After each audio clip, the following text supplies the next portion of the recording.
दोस्तों, आज मैं म्यूचुअल फंड के बारे में बताना चाहता हूँ। क्योंकि कुछ मेरा दोस्त है जो कि बैंकिंग सेक्टर में काम करते हैं, पर उन्हें ये नहीं पता कि म्यूचुअल फंड होता क्या है। तो मैं उसी के लिए और कुछ और दोस्त लोग थे जो मुझे बार बार पूछ रहे थे, तो मैंने सोचा कि क्यों ना एक वीडियो बना दूँ और सबको हेल्प मिल जाए उससे। और कुछ जो दोस्त मुझे नहीं जानते हैं, वो भी अगर म्यूचुअल फंड में इन्वेस्ट करना चाहता है या म्यूचुअल फंड के बारे में जानना चाहता है, तो वो भी इजी वे में थोड़ा बहुत उनसे सीख सकते हैं। तो चलिए सबसे पहले म्यूचुअल फंड पे बात करते हैं कि पहले म्यूचुअल फंड होता क्या है।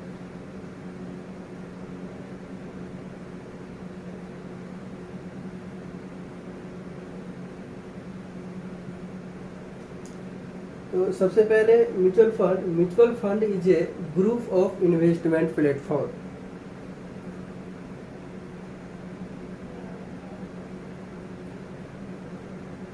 म्यूचुअल फंड इज ए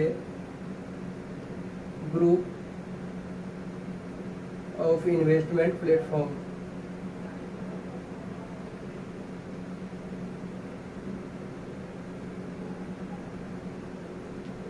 इसमें होता क्या है कि एक ग्रुप में कुछ जगह से अमाउंट इकट्ठा करके एक ग्रुप में इसे इन्वेस्ट किया जाता है। क्योंकि कुछ छोटे छोटे यूजर्स होते हैं जिन्हें कि उतना अमाउंट नहीं होता है इक्विटी खरीदने का, म्यूचुअल फंड खरीदने का। तो क्योंकि इसका कुछ फंड साइज होता है, इस वजह से सब उसी के लिए ये म्यूचुअल फंड हुआ। इसके लिए एक म्यूचुअल फंड मैनेजर भी होता है, इसके लिए बहाल किया जाता है। और वो पर्सनली वो जो भी फंड यहाँ कलेक्ट होता है, उस सारे फंड को ये ऑपरेट करने का काम करता है। किसको कितना फंड किस में लगाना है, नहीं लगाना है, जो भी है वो सारा ये फंड मैनेजर के हाथ में होता है। इसमें से जो भी इनकम होता है, इसमें से कुछ परसेंट ये फंड मैनेजर को भी दिया जाता है, या फंड मैनेजर को सैलरीड बेस्ड रखा जाता है। तो सबसे पहला है mutual fund. Types of mutual fund. How many types of mutual funds? There are 7 types of mutual fund. सबसे फर्स्ट है equity fund,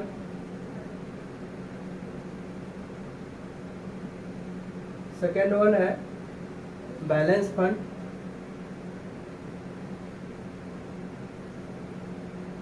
and third one है डेब्ट फंड, एंड फोर्थ वन है इंडस फंड,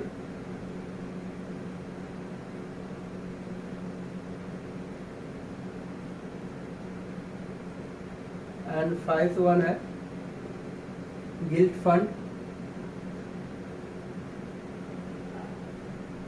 एंड सिक्स्थ है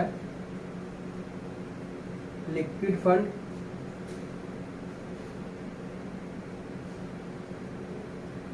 and seventh है money market या money control.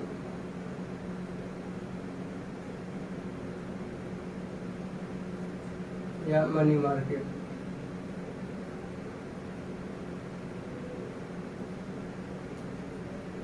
अब बात करें इक्विटी फंड का, तो इसमें 100% amount invest in the equity. 100% जो भी अमाउंट कलेक्ट होता है वो इक्विटी में ही इन्वेस्ट होता है। Invest in the equity. Balance fund में 50% अमाउंट इन्वेस्ट होता है इक्विटी में, एंड 50% अमाउंट इन्वेस्ट होता है गवर्नमेंट सेक्टर में। अगर डेब्ट फंड का बात करूं तो 100% से अमाउंट इन्वेस्ट होता है गवर्नमेंट सेक्टर में। इसी टाइप से एज सॉन ये सब भी है। अब मैं बात करता हूं कि म्यूचुअल फंड में इन्वेस्ट किस तरीके से हम लोग कर सकते हैं। इसमें सबसे पहला 2 तरीके से हम लोग इन्वेस्ट करते हैं।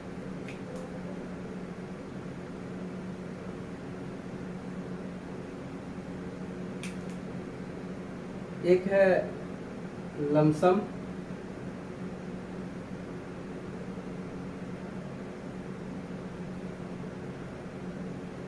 दूसरा है SIP। लमसम में वन टाइम इन्वेस्ट किया जाता है, जैसे कोई 5 लाख, 10 लाख, 15 लाख, 20 लाख, 25 लाख चाहता है एक बार में डाल दूँ कुछ फिक्स टाइम के लिए, तो वो डाल सकता है। जैसे मान लो किसी ने 5 लाख रुपए इन्वेस्ट किया वन टाइम, एक बार में 5 लाख डाल दिया SIP के अंदर, तो वो लमसम के अंदर आएगा। अगर SIP का बात करें तो इसका फुल फॉर्म होता है सिस्टमैटिक इन्वेस्टमेंट प्लान। इसमें मंथ ऑन मंथ, जैसे कुछ आदमी है जो कि 2,000 रुपये पर महीना देना चाहता है, कोई आदमी है कि 3,000 रुपये पर मंथ देना चाहता है, कोई आदमी है कि 5,000 पर मंथ देना चाहता है, कोई 10,000 पर मंथ देना चाहता है। जैसा वो सर्वाइव कर सके वो अपना उस हिसाब से SIP लगा सकते हैं। जैसे मान लीजिए इसमें 3,000 का SIP किसी ने लगा दिया पर मंथ के हिसाब से, तो ये एवरी मंथ 3,000 उसके अकाउंट से कटेगा।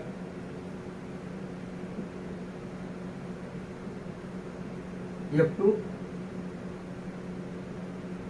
योर ड्यूरेशन, जितने तक का टाइम पीरियड है तब तक वो कटता रहेगा इस हिसाब से। लेकिन इसमें क्या होगा कि वन टाइम इन्वेस्ट कर सकते हैं, एक बार लगा दिया 5 लाख, 7 लाख, 10 लाख, जो भी उसका मन करता है वो लगा के अपना काम कर सकता है। अब बात करते हैं कि इसमें इन्वेस्ट कैसे होता है, म्यूचुअल फंड में इन्वेस्ट किया कैसे जाता है। तो ये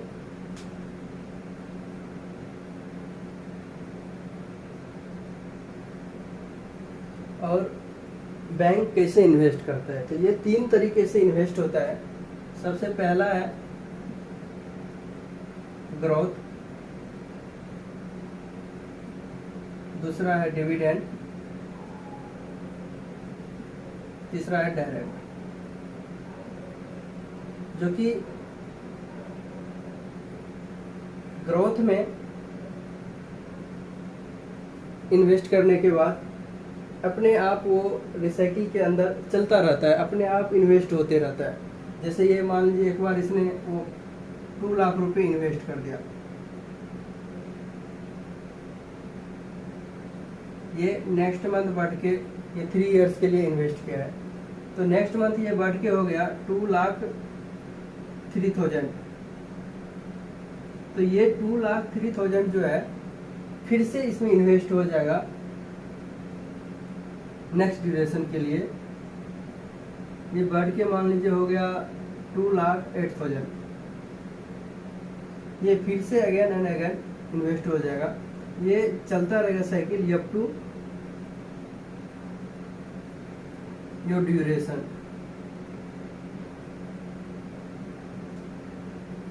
अब बात रहा डिविडेंड फंड का,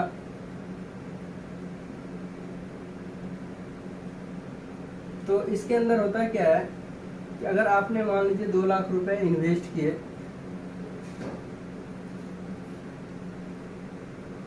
तो नेक्स्ट मंथ ये बढ़ के हो गया 2,05,000।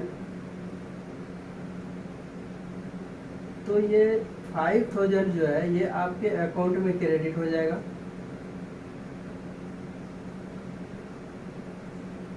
और 2 लाख रुपए फिर से इन्वेस्ट हो जाएगा।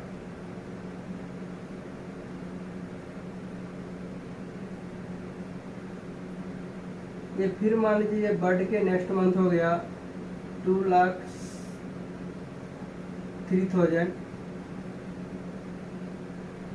तो ये 3,000 आपके अकाउंट में क्रेडिट हो जाएगा और 2 लाख रुपए फिर से इन्वेस्ट हो जाएगा।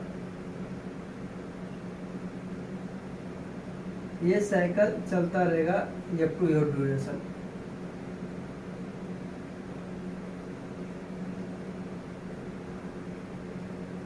अब बात रहा डायरेक्ट फंड का, तो डायरेक्ट के अंदर बैंक इन्वॉल्व नहीं होता है, कस्टमर डायरेक्ट यूज करता है, डायरेक्ट अपने मन से इन्वेस्ट करता है अमाउंट, अपने मन से अमाउंट विड्रॉ करता है। Customer use there directly.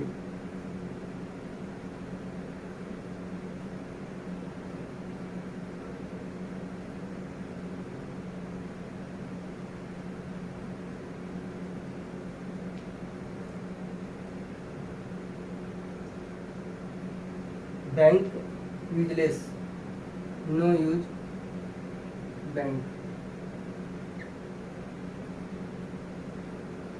अब बात रहा कि म्यूचुअल फंड के अंदर टीडीएस कितना कटता है, टैक्स कितना कटता है।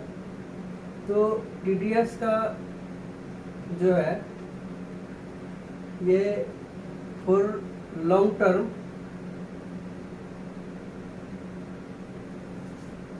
10% and for short term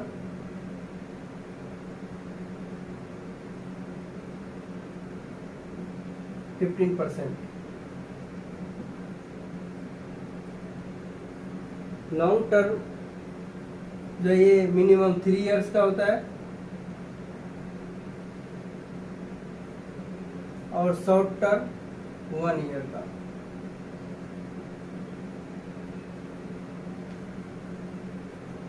ये टीडीएस कटता है। अब बात रहा किसी को बीच में ब्रेक करने का मन हो गया, इसको यहाँ पे ब्रेक करने का मन हो गया डिविडेंड या ग्रोथ में, तो ये जो विड्रॉ होगा ये 1% एग्जिस्टिंग लगेगा।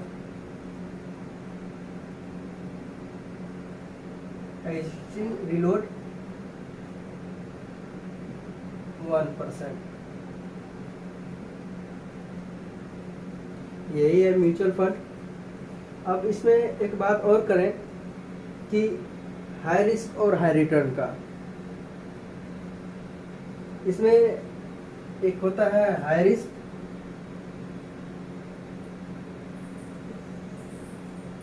सेकंड होता है लो रिस्क, थर्ड होता है मीडियम रिस्क।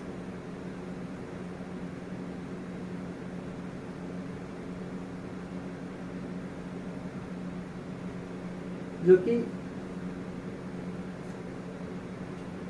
डिपेंड करता है कंपनी के कैपिंग पे। वैसे 3 प्रकार का कैपिंग भी होता है। There are 3 types of capping.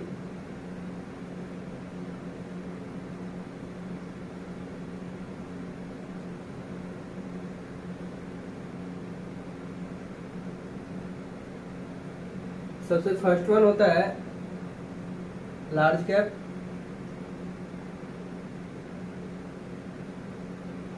Second होता है मिड कैप, थर्ड वन होता है स्मॉल कैप। जिसमें कि स्मॉल कैप के अंदर हाई रिस्क हाई रिटर्न रहता है,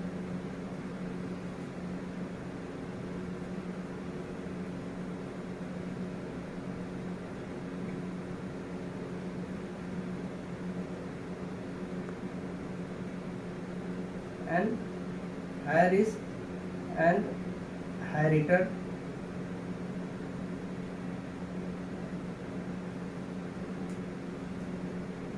एंड मिड कैप के अंदर रहता है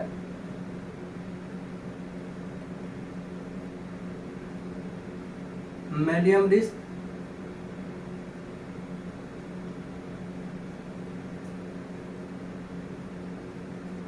and medium return.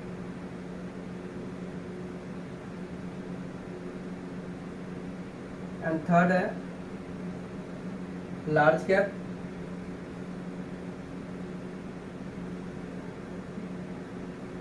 Large cap के अंदर होता है लो रिस्क लो रिटर्न।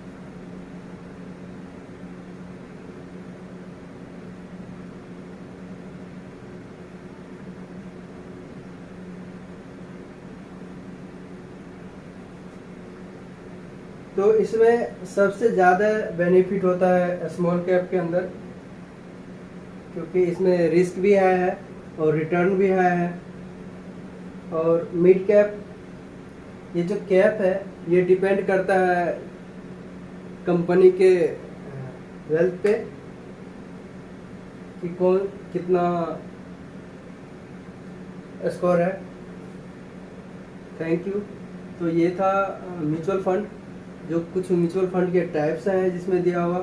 और कुछ म्यूचुअल फंड में कैसे इन्वेस्ट होता है वो दिया हुआ है, और म्यूचुअल फंड में कैसे कैसे लोग इन्वेस्ट कर सकते हैं वो मैंने आपको बता दिया, और टीडीएस कितना कटता है म्यूचुअल फंड में वो मैंने आपको बता दिया, और आपको ये एग्जिस्टिंग रीलोड बता दिया 1% का है, और कैपिंग बता दिया कि 3 तरीके का कैपिंग है, large cap, mid cap, small cap. तो आई थिंक मुझे लगता है कि अब आपको म्यूचुअल फंड के अंदर दिक्कत नहीं होना चाहिए। अगर कोई दिक्कत होता है तो आप मेरे नेक्स्ट वीडियो में मिल सकते हैं आप मुझसे, मैं बहुत जल्दी नेक्स्ट वीडियो लेके आऊँगा। और अगर आपको लगता है कि ये वीडियो हेल्पफुल है तो आप अपने दोस्त को लाइक और शेयर कर सकते हैं और सब्सक्राइब कर सकते हैं।